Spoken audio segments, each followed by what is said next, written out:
Let me get to our in-house psychotherapist. We're the only morning show in America that has an in-house psychotherapist. My God, y'all need it. Please welcome Jill Payne back to the show via Skype. Hey, girl. Hey, how you doing, Sam? Good. Looks like you moved your office around. You're sitting in a different spot now. I'm what? Are you sitting in a different location? Did you move your desk? No. Looks like you did. Hey, you did something there. I like it. You spruced the place up. Does it look good? Looks good. Looks good for TV. That's good. I'll keep whatever I did doing it. I like it. I like it. Okay, so now we move to a new level of anger. I get it. The Democrats lost. They lost 1,000 seats across America. They've lost the state houses, the governorships, obviously the House, the Senate, the White House. They're now resorting to Satan's work of death threats and murder. Kathy Griffin holding up the severed head of Donald Trump. A state rep named Matt Rinaldi threatened with death by another state representative. What's your take on this? On these as a member of the American Psychotherapy Association? Okay, Sam. First of all, remember, since I am a psychotherapist, I explained that what is happening with the Democrats could easily happen with the Republicans, too. It could happen with anybody. So what's happening is it's not just anger. As you saw what the comedian did was more of a violent, aggressive action. So I want to talk about the aggressive actions and how that's learned. And there's something called the Bobo experiment.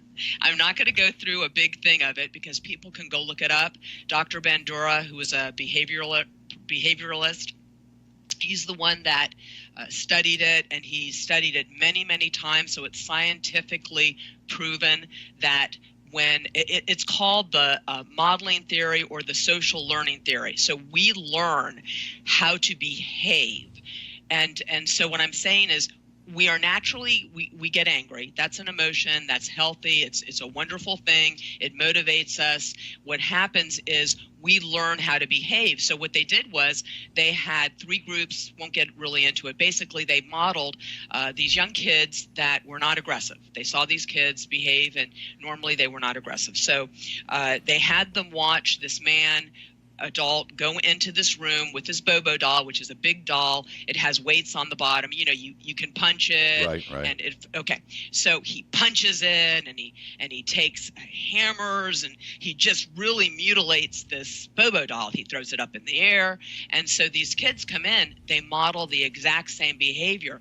Not only do they model the exact same behavior, but they even think of different ways to harm this doll. And this is what is so miraculous. This is done without any rewards, any punishment. It's just something that people do. They see a behavior.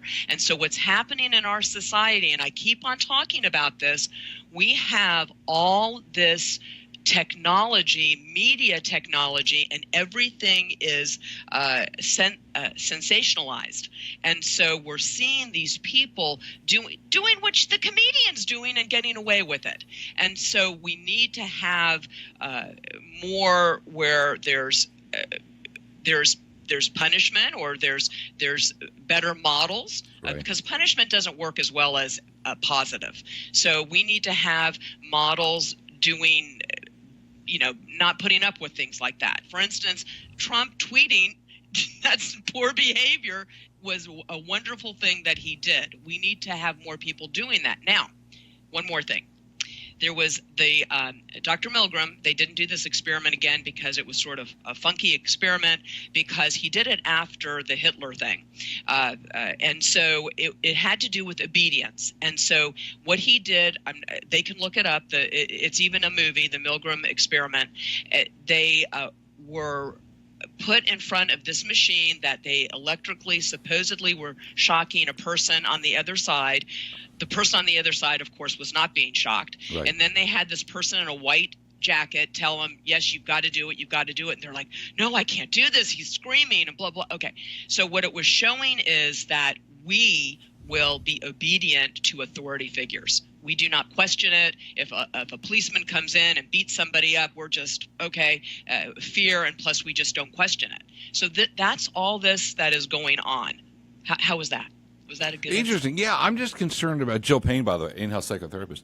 I'm concerned about Hollywood condoning Right, and exactly. supporting the violence, or the news by Right. refusing to condemn it. They're condoning what Kathy Exactly. Griffin did, and you have to think as a real American, like, what's the next step?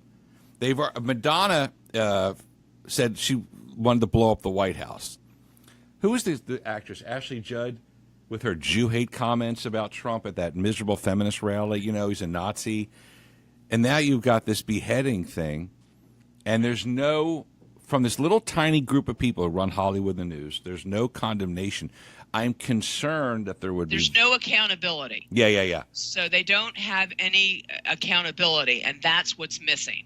So I'm going to bring this up, and I am not a religious person. I am spiritual. I truly believe, and I preach this to my clients, we need to get back to God or a higher power, whatever you want to call the higher power, because it makes us humble. And we need to get back to family units, because that's what's Girl, first of all, the mention of God will get you will get you thrown out of the newsroom. Okay. So we don't mention God. We mention a higher power. Well, you say God. You don't cater to that crap. It's God. It's the Almighty. And the other thing is when you talk about the family unit, they don't. Yes. They want the breakdown of the family. Hollywood and the media.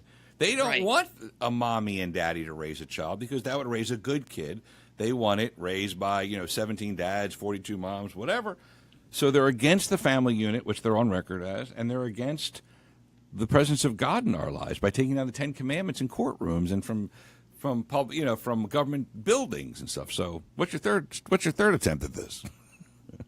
My third attempt is for us to speak up positively and continue, because that is the modeling theory. When you are modeling behavior, that's what I did with my son, who, by the way, got in medical school. Anyway, yay. It doesn't always work, but people model. So these kids, when they're on the telephone and things like that, I was on the radio once and got a lot of controversial phone calls, because I was saying parents need to accept being accountable for modeling the behavior of being on the phone. Sure. Where did they learn all this? So we need to model behavior that we want other people to follow. How's that? I like it. There you go. But nobody yet has stood up from the alt-left, from the very dark alt-left or corrupt media, #corrupt media, to take a stand and be an example. Real quick, got 10 minutes.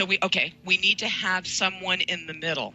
So someone that's Democratic in the middle, and I've said this before, to do some standing up and talking. And they're not allowed. They won't be allowed. The media won't give them a microphone, and the Democratic Party will call them horrible names if they stand up and say, "Get over it. Trump won. Move on now." So Trump never gives up. I bought his book because I wanted to get it so it can validate what I'm going to do in my book. And basically, he never gives up. He doesn't take no. So Good. There you go. That's the answer. I like it. Our in-house psychotherapist, a member of the American Psychotherapy Association, Psychotherapist Jill Payne, joining us via Skype. Adorable as always. Have an outstanding day.